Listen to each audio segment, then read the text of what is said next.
اور اب اس کے بعد اس کی نسل کے، اس کی طرح کے تمام جانوروں کو میں دنیا سے مٹا دوں گا جو میرے بچے کو مارنے کی طاقت رکھتے ہیں، پھر چاہے وہ کسی کے لیے کتنے بھی پوتر کیوں نہ ہو، کتنے بھی اہم کیوں نہ ہو۔ گگن نے میرے کندھوں کو ہلایا تو میں چونکا۔ امو ٹھیک ہے، اسے تھوڑی دیر میں پرائیویٹ وارڈ میں شفٹ کر دیا جائے گا۔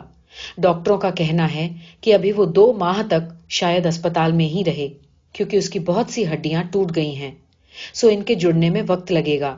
گھر جانے کے بعد بھی کافی احتیاط کی ضرورت ہوگی۔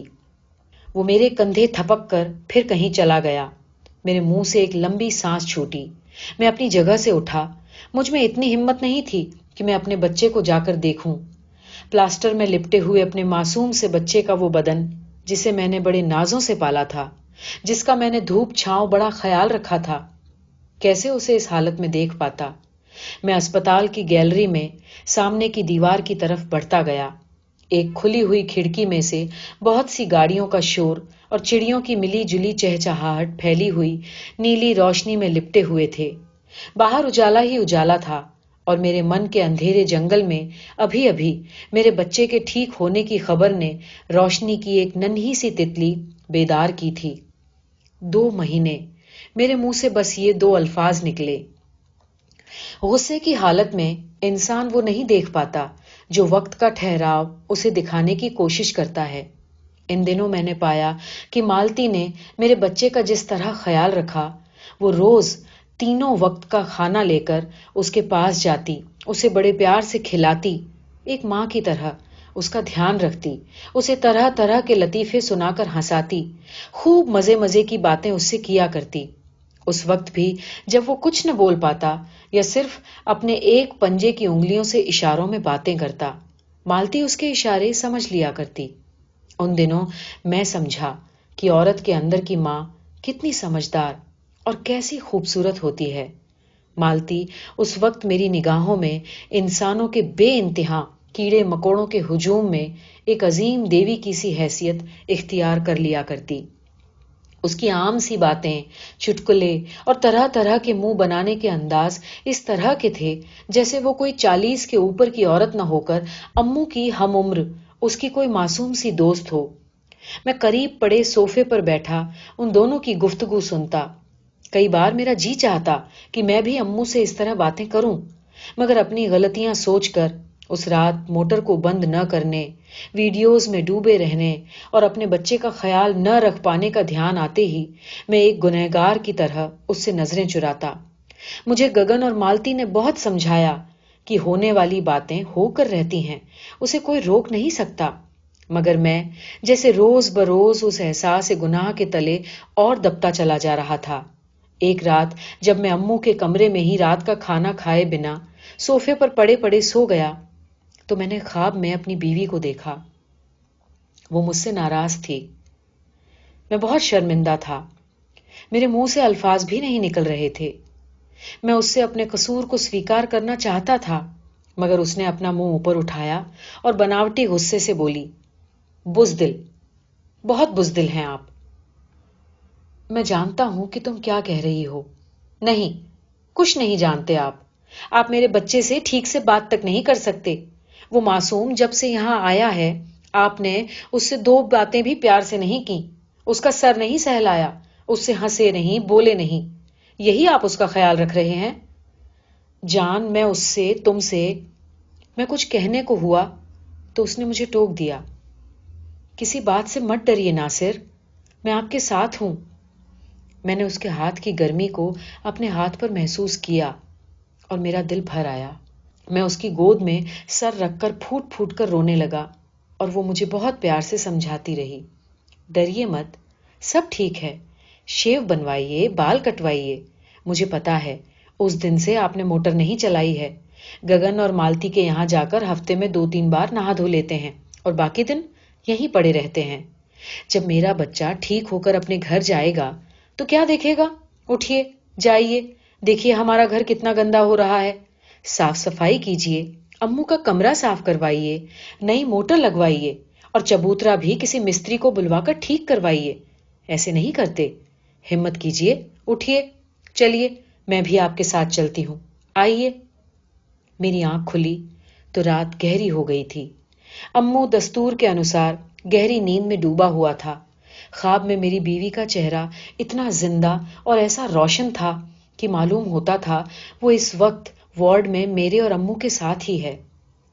اگلی صبح میں ارادہ باندھ کر اپنے گھر کی طرف چلا تھا کہ آج سارے کام کرواؤں گا.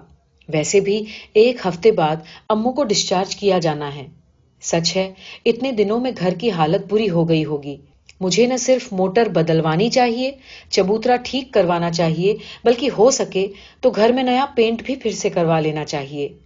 امو اتنی لمبی بیماری سے اٹھ کر گھر میں آئے گا تو یقیناً نئے نئے سے در و دیوار کے بیچ اسے تھوڑی راحت ملے گی.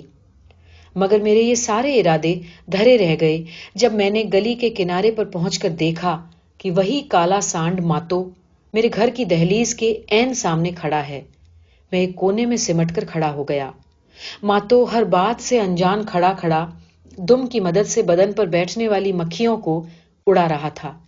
اس کے پاس سے گزرنے والے راہگیر اس سے تھوڑا کترا کر گزر رہے تھے. سبھی کو پتا تھا کہ وہ کتنا گھاتک ہو سکتا ہے. امو کے بارے میں پوری گلی جانتی تھی. سب اس سے پریشان بھی تھے, مگر کسی میں اتنی ہمت نہیں تھی کہ اس سے جان چھڑانے کا کوئی راستہ کھوج سکے. سہسا مجھے لگا کہ جیسے وہ میری طرف بڑھ رہا ہے. میرے قدموں کے نیچے زمین جیسے جم سی گئی. امو کا پھٹا ہوا چہرہ, ٹوٹی ہوئی ہڈیاں, مڑا ہوا پیر اور ڈاکٹر کا یہ جملہ کہ وہ تو بہت اچھا ہوا کہ سر نہیں کچلا, میری آنکھوں کے سامنے ناچنے لگے. مجھے لگا جیسے یہ بھاری بھرکم سانڈ ابھی بھاگتا ہوا آئے گا اور مجھے اپنے وزنی کھروں کے تلے روند کر رکھ دے گا. اپنا بھاری جسم یہ مجھ پر گرا دے گا جس سے میرا پیٹ پھٹ جائے گا. اپنے نکیلے سینگ یہ میرے بدن میں ایسے گھسائے گا کہ میری پسلیوں کا جال تڑاک سے ٹوٹ کر ریزہ ریزہ ہو جائے گا.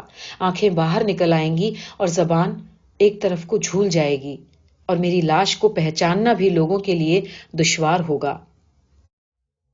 دن دہاڑے اس سانڈ سے خوف زدہ میرا بزدل وجود اپنے گھر جانے کے بجائے دوبارہ اسپتال کی طرف چل دیا.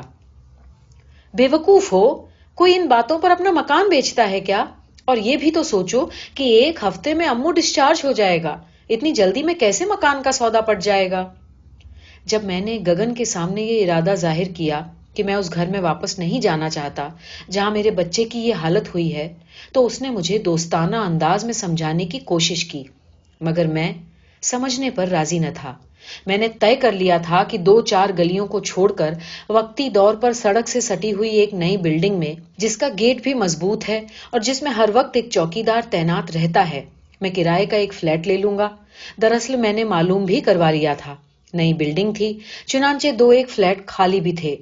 کچھ عرصے بعد جب امو ٹھیک ہو جائے گا تو میں کوشش کر کے دبئی میں موجود اپنے ہمزلف لطف اللہ بھائی کی مدد سے وہاں پہنچنے کی کوشش کروں گا. یہ سب کیسے ہوگا اور کتنے وقت میں ہوگا مجھے پتا نہیں تھا, مگر مجھے اپنے بچے کی جان کی فکر تھی اور ایسے ماحول سے اسے بچا کر میں کہیں دور لے جانا چاہتا تھا جہاں کوئی بھاری بھرکم وحشی جانور مجھ سے میرے بچے کو ہمیشہ کے لیے چھین نہ لے. چنانچہ گگن اور مالتی دونوں مجھے سمجھاتے رہے, مگر میں اپنی جگہ سے ٹس سے مس نہ ہوا. میں ان کے سامنے یہ سویکار نہیں کرنا چاہتا تھا کہ میں صرف امو کے لیے نہیں ڈر رہا ہوں, بلکہ خود مجھے بھی اس بیل کے قدموں تلے روندے جانے کا خیال خوف دینے لگتا ہے. وہی جانور جس کے بہت قریب سے گزرتے ہوئے ایک ہاتھ سے اسے سرکا کر گلی میں کئی بار جگہ بنا کر نکلتے ہوئے میں نے کبھی بھی خوف محسوس نہیں کیا تھا. اب اچانک اس نے میرے لیے ایک خونی اور قاتل کا روپ دھر لیا تھا. میں انہیں یہ بھی نہیں بتانا چاہتا تھا کہ میرے بچے کا بہت خیال رکھنے کے باوجود مجھے ان دونوں میاں بیوی سے یہ شکایت تھی کہ اب تک انہوں نے اس سانڈ کے خلاف ایک بھی بات میرے سامنے ایسی نہ کی تھی جس سے میرے دل کو تھوڑی تسلی مل گئی ہوتی. نہ اسے گلی سے ہی ہانکنے کا کوئی بندوبست کرنے کا ارادہ انہوں نے کبھی ظاہر کیا. کبھی میں ان کی ہمدردیوں کا بہت قائل ہوتا اور کبھی ان کے اس رویے سے میرے ذہن میں ایک شدید غصے کی لہر چڑھ جاتی, لیکن اس بات کا اظہار ان کے سامنے ممکن نہیں تھا. چنانچہ میں نے اپنے غصے کو ہمیشہ بڑی کامیابی سے چھپائے رکھا. امو جس دن ڈسچارج ہو کر گھر آیا اس دن ہم نے پہلی بار بہت سی باتیں کی. امید سے الٹ اس نے مجھ سے کوئی سوال نہیں پوچھا کہ آپ ہمارے گھر کے بجائے مجھے یہاں کیوں لے آئے ہیں اس کرائے کے گھر میں. شاید وہ بھی میری طرح اب اس مکان میں جانے سے وحشت محسوس کرتا تھا، یا شاید اسے اس فلیٹ میں آنے سے کچھ راحت محسوس ہوئی ہو. میری بیوی بھی اب میرے سپنوں میں آتی تو مکان کی کوئی بات نہ کرتی بلکہ ادھر ادھر کی باتیں کرتی، مجھ سے محبت جتاتی، امو کی خیر خیریت پوچھتی. اکثر وہ اس بات پر خوش اور مطمئن نظر آتی کہ اب میں امو کا ٹھیک سے دھیان رکھ رہا ہوں، اسے وقت پر کھانا اور دوائیاں دے رہا ہوں، اس کو وہ کتابیں پڑھ کر سنا رہا ہوں جن کی طرف میں کبھی آنکھ اٹھا کر بھی نہیں دیکھتا تھا، اس سے ہنس بول رہا ہوں. اور سب سے خاص بات یہ کہ اب میں نے یوٹیوب ویڈیو اور فلمیں سیریز وغیرہ دیکھنا ایک حد تک چھوڑ دیا ہے. میری بیوی اور بچہ دونوں مجھ سے مطمئن ہیں اور یہی میری زندگی کی سب سے بڑی خوشی ہے. میں انہی کا خیال رکھنے کا ذمہ دار ہوں اور جواب دہ بھی. اس وجہ سے میں خوش ہوں کہ میری بیوی میری کوششوں کو سپنوں میں سراہتی ہے اور میرے بچے کے چہرے پر پھر وہی مسکراہٹ لوٹ آئی ہے. امو ایک بیساکھی کی مدد سے اب کمپاؤنڈ میں اتر کر ٹہلنے لگا تھا. لیٹے لیٹے کسی کی بھی طبیعت اوب جاتی ہے اور وہ بچہ تو ویسے بھی 2 ماہ سے لگاتار بستر میں پڑا رہا، اس کی پیٹھ پر چھالے تک اگائے. اس کو نہلا کر میں اکثر ان چھالوں پر مرہم لگایا کرتا. اس دن بھی روز کی طرح شام کے 4 بجے کھلی ہوئی دھوپ میں امو نیچے اتر کر ٹہل رہا تھا. میں اسے سیڑھیوں سے نیچے پہنچا کر اوپر آ گیا تھا. تھوڑی تھوڑی دیر میں جھانک کر میں اپنی تسلی کے لیے اوپر کھڑکی سے دیکھ لیا کرتا تھا. میرا شانت امو بہت آہستہ آہستہ ٹہلا کرتا. اس کی چال میں ابھی سے ایک وقار اور ایک ادا تھی. اسے دیکھ کر مجھے میری بیوی کی یاد بہت آتی. اس حادثے سے پہلے تو ایسا نہیں ہوتا تھا، مگر اب اکثر ہی بات بے بات اس کی یاد میری آنکھوں کے کناروں کو بھگو دیا کرتی. امو نیچے ٹہل رہا ہے، آرام سے، آہستہ آہستہ. یہی سوچ کر آج میں بہت دنوں بعد ٹی وی پر ایک پرانی چھوڑی ہوئی سیریز کا ایپیسوڈ لگا کر دیکھنے لگا. کہانی کافی چست تھی اور کچھ ہی دیر میں اس کے جال میں پھنس گیا. قریب 20-22 منٹ بعد مجھے امو کا خیال آیا تو سہسا چونکتے ہوئے میں کھڑکی کی طرف لپکا اور وہاں کا منظر دیکھ کر میرے پیروں تلے جیسے زمین کھسک گئی.